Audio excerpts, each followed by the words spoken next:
numbers 7 through 39. Let's go ahead and jump into this right away. Now, first of all, let me get my mimeopad working here. Okay, here we go. Numbers 7 and 9. I'm not sure what just happened there, but I think I just took a screenshot. Let's see if we can get out of this somehow. There we go. Okay, now, guys, number 7 and 9, the directions say to find the inverse of the relation. Now, here's what I taught you. Remember, an inverse simply swaps, okay, the x's and the y's. X's and the y's. That's apostrophe S right there. So the inverse relation would be 5, 1. I swap these two. Negative 3, 4. I swap these two. 9, 1. I swap these two. And negative 1, 0. Notice I did not change any signs. I did not change any numbers. I just swapped the x's and the y's. So this relationship here is the inverse of this relationship here. Or you could say this relationship up here is the inverse of this relationship here. Okay? Now that's really simple. So I'm going to go much faster through number 9. Alright?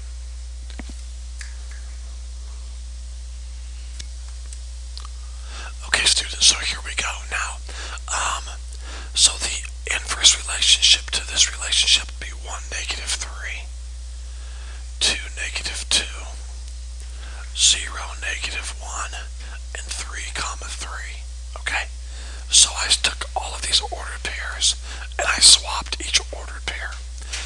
Okay, moving on to numbers 11 and 13. Now the directions say to match the graph with its inverse. Now, I'm going to work my way across the x-axis going from negative 4 to negative 2 to 0 to 2, okay?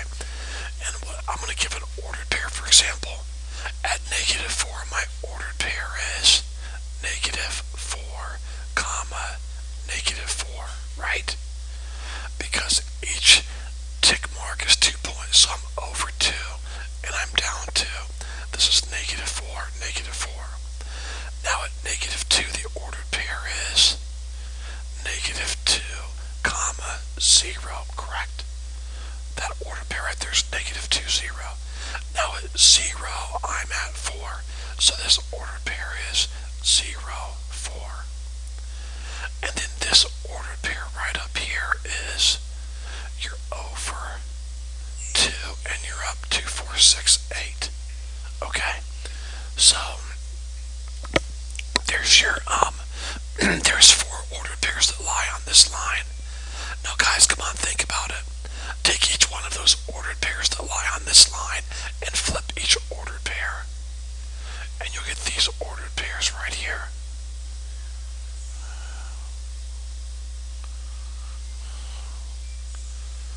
So let's look for a line that has some of these ordered pairs.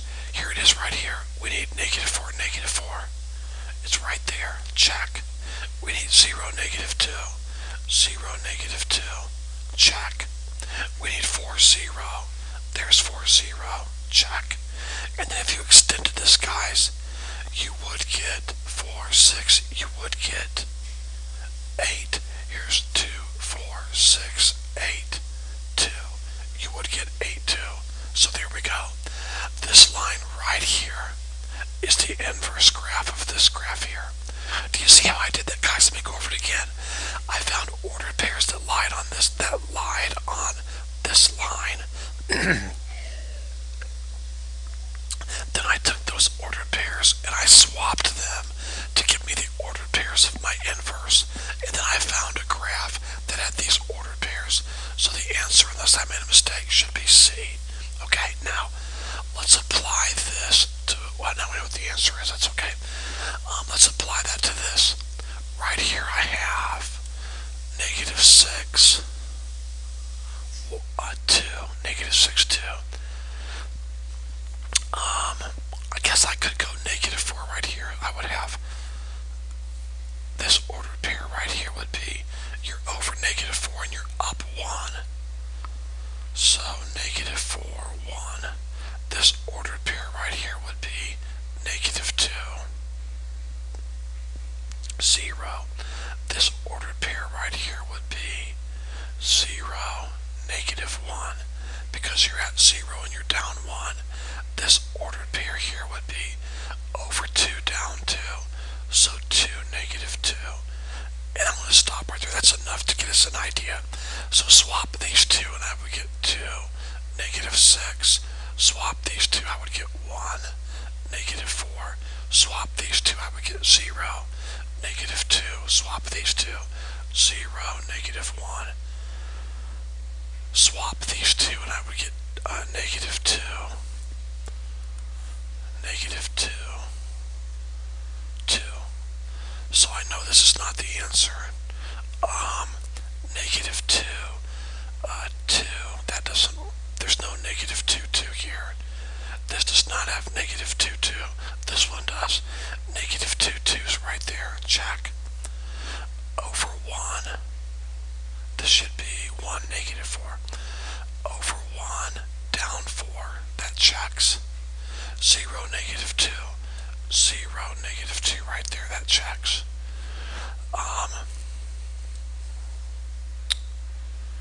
And again, guys, I'm sorry if I made a mistake up here. I'm looking. This would be, this ordered pair right here, students, right here, would be 0, negative 1, and I forgot to flip that around. So it'd be negative 1, 0, negative 1 right here would be negative 1, 0. So negative 1, 0 is right there. Check. And then negative 2, 2 is right here. Check. Alright. So guys, there we go. Okay. Now don't forget another way to find the inverse graph of a given graph is to draw this line going through 1, 1, 2, 2, 3, 3, 4, 4. Like this, okay? And then if there's an ordered pair here, you draw a perpendicular line and put that ordered pair there, which actually is right there. That's a much more difficult and a longer way to do the problem. I would not recommend doing it this way. In fact, this is probably confusing you. But I'll continue. You can just ignore this if you understand the other way to do it. But then you can also put a point here. Draw a perpendicular line from that point to this red line, and then continue that line over the same distance. And that probably should have hit somewhere, let's see, about, I don't know, maybe right here. But yeah, about right here probably. I'm just estimating. But that's something I showed you in your notes. Probably the easiest way to do this is to find the ordered pairs, swap them, and then draw the graph. Okay? Alright, moving on to numbers 15 through 21. The directions say to write an equation for the inverse. Or write the inverse of the given equation. So step 1, everywhere there's a y, we put an x. Everywhere there's an x, we put a y. And then you simply get y by itself. So bring the 5 over and make it a negative 5. Then divide everything by negative 3.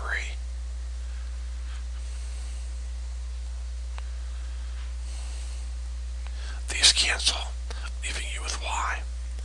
Negative over a negative is positive. And then a positive over negative is negative. And I would put this. I would put 1/3 x. But you are more than welcome to put x over 3. I don't mind that, okay? But most people in Algebra are going to put, there's a 1 here, so they're going to put negative 1/3 x. Either way is fine though. It's negative right here. The entire fraction is negative because you have a positive over a negative, and a positive over a negative is negative. Let's take a look at number 17. Everywhere there's a y, I'm going to put an x. Everywhere there's an x, I'm going to put a y. Now simply get y by itself, so bring the 4 over and make it a negative 4. And there you go. These two equations here that I circled are inverses of each other. Back here at number 15, these two equations here that I've circled, they're inverses of each other. Number 19, everywhere there's a y, we're going to put an x. And everywhere there's an x, we're going to put a y. And now simply get y by itself. Bring the negative 6 over and make it a positive 6. And now divide everything by 12. Now remember there's a 1 here, so you're welcome to put x over 12 if you want to. I'm going to put 1/12 x. It is a positive fraction because you have a positive over a positive. Here we have a positive over a positive. 6 over 12 reduces to 1/2. And then over here your 12s cancel, leaving you with y. So these two equations that I just circled are inverses of each other. Alright, number 21. Everywhere there's a y, I'm going to put an x. Everywhere there's an x, I'm going to put a y. Now get y by itself. Bring the 1 over and make it a positive 1. And now divide everything by 4. So divide by 4, divide by 4, divide by 4. If you want to put x over 4, that is totally acceptable. I'm going to put 1/4 x. A positive over a positive is a positive. Here 1 over 4 is a positive 1/4. And then here your 4's cancel. So there we go. These two fractions that I've circled are inverses of each other. Alright? Okay, numbers 23 through 29. They want us to sketch the function and then sketch its inverse. And then state, is the inverse a function of x? Let's find out. Let's go ahead and graph this. Listen to me very, very carefully. F of x equals x plus 3. You're welcome to look at that like it's y equals x plus 3. There's nothing wrong with that. Now, don't lose sight of the fact that it's really f of x, but just for the sake of graphing it, if you want to put a y there, I have no problem with that. It will help you graph it a lot easier. Next, by now, we're in the second semester. You should, or close to the second semester, around the second semester, you should realize you have a linear equation. Your highest power on your variables is a 1. So when we graph this, we're going to get a line, okay? Do you remember how to graph these? Table of values is a nice quick way to do it. Put a 0 and a 1 and a 2 in. Put a 0 in for x. 0 plus 3 is 3. Put a 1 in for x. 1 plus 3 is 4. Put a 2 in for x. 2 plus 3 is 5. So your the graph is 0, 3, 1, 4, 2, 5. There we go. Okay?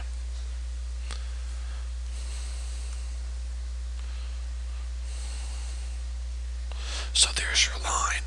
Now, if we're going to graph the inverse of that, all that we have to do, students, is turn these values around. So instead of 0, 3, we have 3, 0.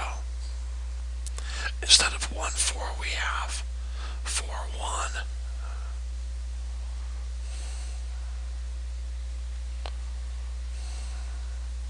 And instead of 2, 5, we have 5, 2. There we go.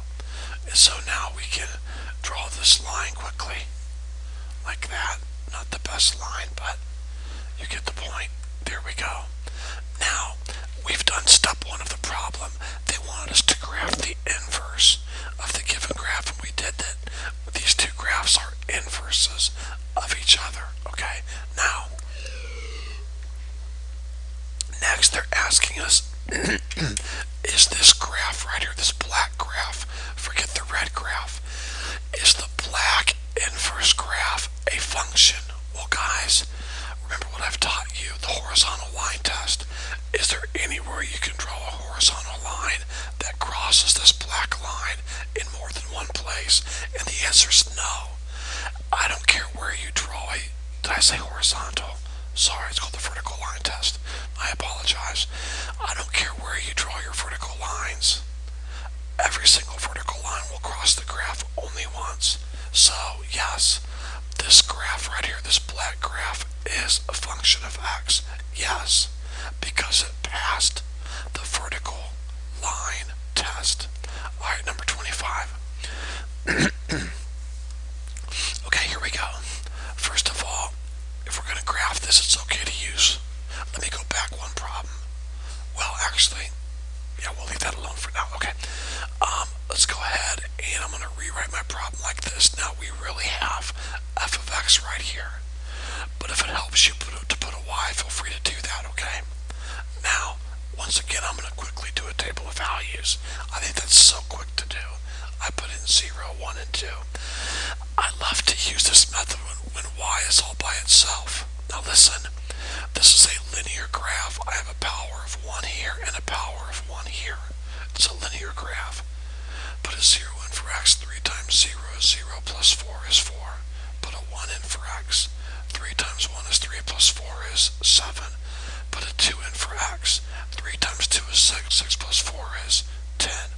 So my ordered pairs are 0, 4, 1, 7, and then 2, and then way up to 10, 8, 9, 10, about right there. So there we go, there's my 3 ordered pairs. I'm going to quickly draw that line.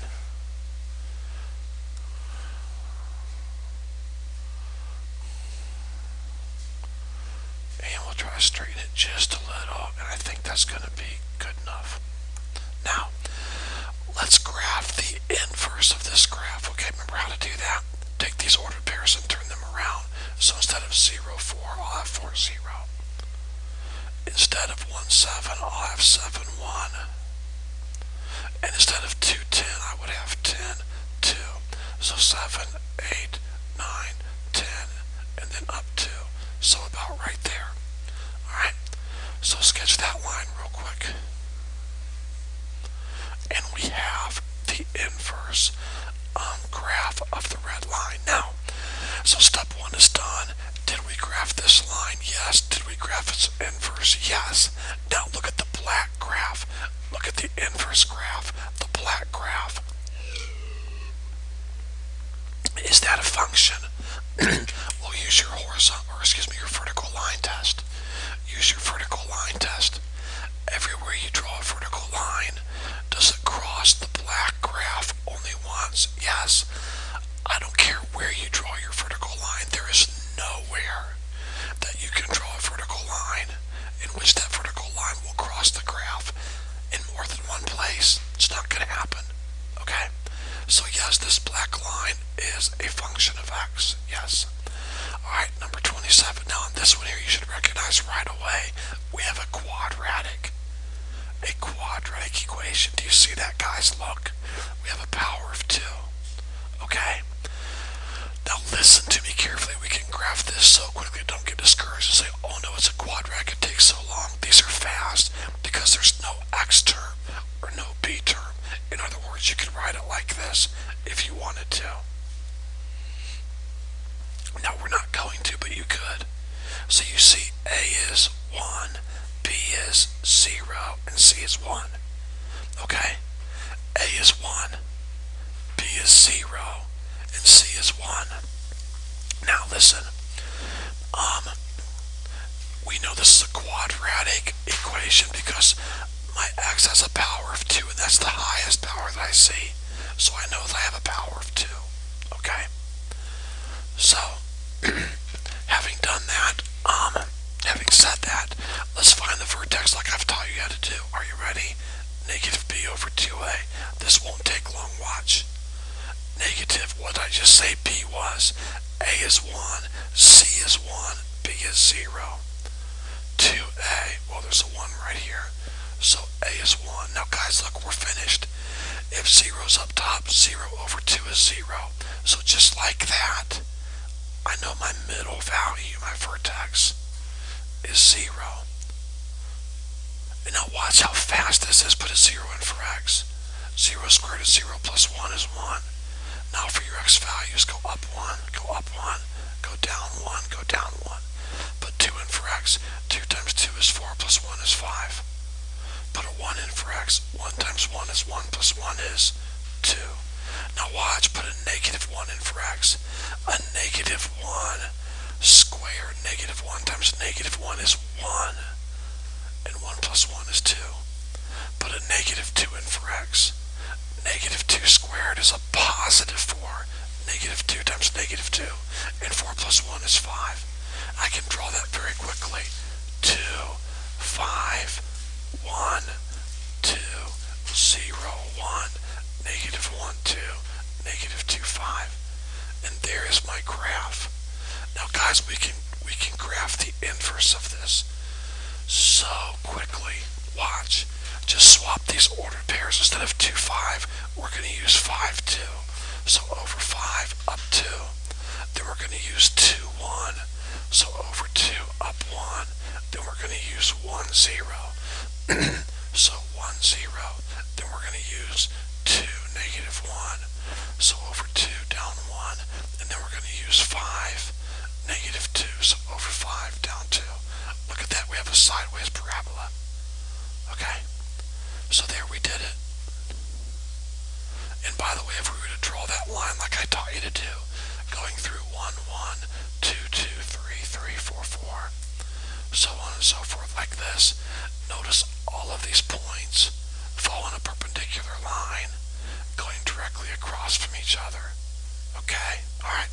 Now, so I did part 1. I graphed the given equation. I graphed its inverse. Okay? Now, look at the red inverse. Is there anywhere on the red graph I can draw a vertical line that crosses the graph in more than one place? Yeah, look. This vertical line hits it twice, this one twice, this one twice, this one twice. There's all kinds of places. There only has to be one place. But there's tons of places. So this red graph fails the vertical line test. Alright? So there we go. Okay? This red graph here is not a function of x. This red graph does not represent a function. Alright, number 29.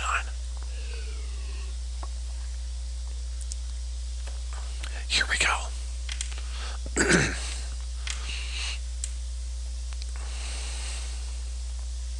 Alright, notice right away we have a quadratic. See that? A quadratic. And there's no x or no b term. There's no b terms. You could put a 0x if you wanted to, and this negative 4, and then negative 4. Okay? So there's no b terms, so b is 0. Alright? So a is negative 1, and b is 0. Alright, let's find the vertex. Negative b over 2a. That's negative 0 over 2 times negative 1. Well, 0 over negative 2 is 0, so I know right away that my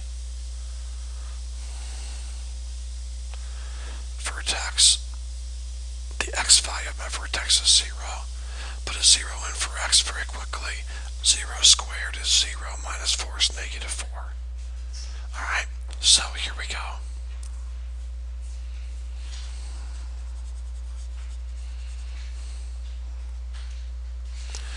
Now I'm going to put in, go up 1, go up another 1, go down 1, go down 1 more. Now, if you put a 2 in for x, would you please be careful?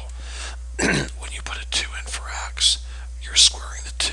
But see this negative sign? You're not squaring the negative sign. The negative sign is right here. Got it? You're not squaring the negative sign. You're bringing it down. You're only squaring the x. And the x is 2. The negative sign is not part of the squared. Okay? There's a negative 1 right here. And that negative 1 has a power of 1. That 2 goes to the x, not to the negative sign. So, 2 times 2 is 4. And then bring down the negative sign, so you have negative 4, negative 4. So negative 8. Now put a 1 in for x. So right here I'm going to put a 1. Okay? A 1. Well, 1 times 1 is 1. But bring down the negative sign. So negative 1, then bring down your negative 4. That's a negative 5. Alright? Now, let's try this again with the other numbers here. Let's substitute negative 1 in for x. So bring down your negative sign right here. parentheses for x. Substitute negative 1 in. Now watch what happens. When you square the negative 1, that gives you a positive 1, correct? But don't forget there's a negative sign here. So a negative positive is negative 1, negative 4. That's negative 5. Now substitute a negative 2 right here for this x value right here. Be careful, watch what happens. When you square a negative 2, a negative times a negative is a positive 4. But you have a negative sign you've got to bring down. And a negative positive is negative 4. Then bring down your negative 4. That's a negative 8. Okay? So let's plot those 5 points over 2, down negative 8, 1, negative 5, 0, negative 4, negative 1, negative 5, negative 2, negative 8. So there is the graph of the given function. There it is. Now let's find the inverse of that, okay? So swap these two. That's negative 8, 2. Swap these two, negative 5, 1. Swap these two, negative 4, 0. Swap these two, negative 5, negative 1. Swap these two, negative 8, negative 2. And there we go. We once again, my fault, right here, we once again have a sideways parabola. Okay? And there we go. Now, we have done part 1. We have graphed the given equation, and we graphed its inverse. Okay? Here's the thing, though.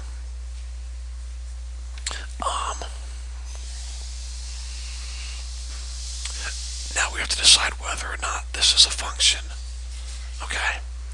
So is there anywhere you can draw a vertical line that would cross this graph in more than one place?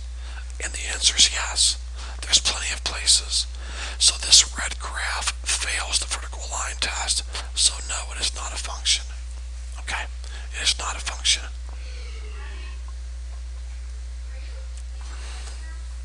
Alright, moving on now to numbers 31 and 33. Sketch the graph and use the graph to decide whether the inverse of f is a function of x. Alright, here we go.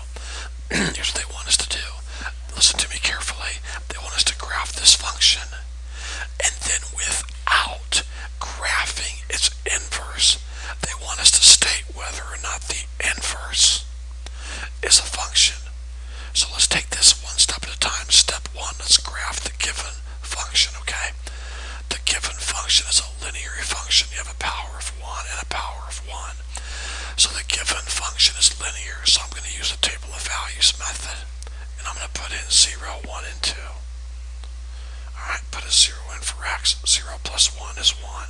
Put a 1 in for x. 1 plus 1 is 2. Put a 2 in for x. 2 plus 1 is 3. So 0, 1, 1, 2, and 2, 3. Okay? So there's my line. There's my graph. Now, they want us to look at this and decide, without drawing any inverse graph, whether or not this graph is, whether or not the inverse of this graph is a function, without actually drawing the inverse. See, in the last props we just did, we actually drew the inverse, and then we did the vertical line test. Now, they want us to state whether or not the inverse is a function without drawing the inverse. So let's talk about this. Now, students, here's what I want you to think about. If the vertical line test worked for an inverse, could we not apply the same principle, only use a vertical line, only we use a horizontal line test? Would you please listen to me, think this through for a second. If this graph here and this graph here are truly inverses of each other, then if the vertical line test works on this, then we can apply a horizontal line test to this to tell us if this inverse, the inverse of this, has a function. Let me show you what I mean, okay? since I'm not allowing you to graph the inverse of this, how are you going to know whether or not the inverse of this is a function? Well, you usually use the vertical line test, but since you're not allowed to draw the inverse, use a horizontal line test. Is there anywhere that I can draw a horizontal line that crosses this graph in more than one place? Anywhere? Absolutely not. So since this graph passes the horizontal line test, that tells me the inverse of this graph is a function. Do you see what I'm doing? I'm using opposite reasoning here. For the inverse function, I use the vertical line test. So if you're not allowed to draw the inverse function, and all you can do is look at this, then use the opposite reasoning, use the horizontal line test, and the horizontal line test will tell you whether or not the inverse of this graph is a function. So, the inverse of this graph is a function because every horizontal line that I drew intersected the graph in one place. Let's try number 33, see if this made this a little clearer. Okay, we have a quadratic equation, right? See it? Quadratic, right? So, I know right away that my A is going to be 1, and my B is going to be 0 because there is no x term. This is my C right here. C equals -2. I know I have a quadratic equation because I have a power of 2 on my variable, and that's the highest power I have. So, I know that my vertex is going to be negative b over 2a, which is -0 over 2 times 1. Well, 0 over 2 is 0. So the x value of my vertex is 0. So put a 0 right here. Now, quickly put a 0 in for x. 0 times 0 is 0 minus 2 is -2. Easy enough. Now put in a 1, then a 2, then a -1, then a -2. Let's put a 1 in for x. 1 times 1 is 1, minus 2 is -1. Now put a 2 in for x. 2 times 2 is 4, 4 minus 2 is 2. Okay? Now put a -1 in for x. So I have -1 squared. -1 times -1 is 1, +1, and 1 minus 2 is -1. Now put a -2 in for x. -2 times -2 is +4, and 4 minus 2 is 2. So here we go. Over 2 up to 1 -1, 0 -2, -1 -1, -2 2. So there's my parabola. Now, they want us to look at this graph, and they're not asking us if this graph is a function. They're asking us, is the inverse of this graph a function? In other words, if, now I'm not going to, okay, but if I were to graph the inverse of this, would that inverse be a function? Well, guys, use opposite reasoning. Look, if I were to graph the inverse of this, it would be a sideways parabola. It would look like this. Just watch. It would be 2, 2, -1, 1, -2, 0. Here is what the graph would look like. Now, don't write that down. Just watch. We're not supposed to do that. Just watch. Okay? So, obviously, on that red graph, the vertical line test would fail. Do you see that? So, I know that red inverse graph is not a function. Okay? But I'm not allowed to draw that red graph. So I'm going to do the opposite. Instead of doing a vertical line test, I'm going to do a horizontal line test. Are there any horizontal lines that I can draw that intersect or cross this graph in more than one place? Yes, there's a bunch of them. So the horizontal line test fails. Thus, the inverse of this black graph, even though I can't see the inverse of this black graph is not a function. It is not a function because the horizontal line test failed. Alright? Okay, moving on. Now, the last three problems we're going to use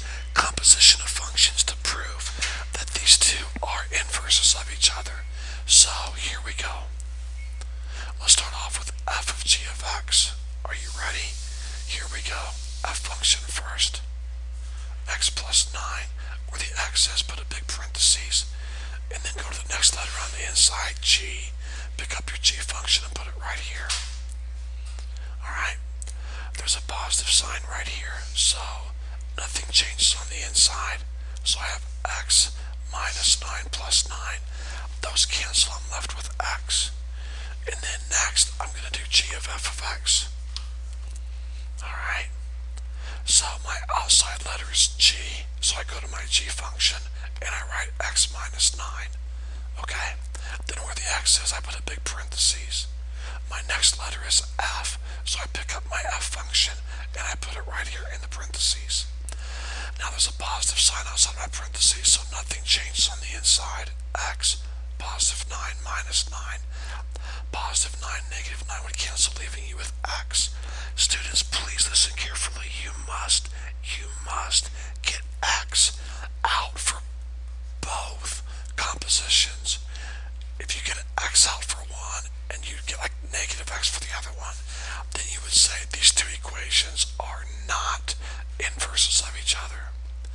But if you get X out for both of them, then you know right away these two are inverses of each other. Okay, let's try two more and we're done.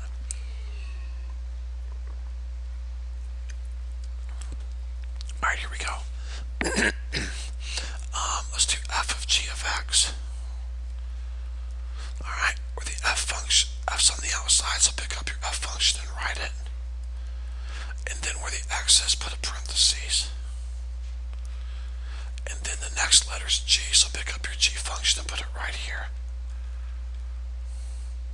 And now simplify. You have a 2 on the outside, multiply it through. 2 times 1/2 is 1x. 2 times 1/2 is 1. And then bring down your negative 1. Positive 1, negative 1 cancel, and you're left with 1x, which is the same thing as x. Now over here we have g of f of x. Alright, so my first letter is g. Pick up your g function and write it right here. Then where the x is, we're going to put a big parentheses. And my next letter is an f, so pick up your f function and put it right here in the parentheses. 1/2 times 2 is 1x. 1/2 times negative 1 is negative 1/2. Bring down your positive 1/2. Negative 1/2, positive 1/2 cancel out, leaving you with 1x or x. So there we go. We got out x for both compositions. So these two functions, we have proven that they're both inverses of each other. All right, last one. F of g of x. All right, f's my outside letter. Take your f function, write it right here. Then everywhere there's an x, we're going to put a big parentheses. And the next letter is g, so pick up your g function and write it right here in the parentheses. And here we go. Negative times a negative is positive. 3 times 1/3 is 1x. Negative times a positive is negative. 3 times 1/6 is 1/2. Bring down your positive 1/2. These cancel, negative 1/2 and positive 1/2, leaving you with 1x or just x. So far so good. Now we'll take the other composition, g of f of x.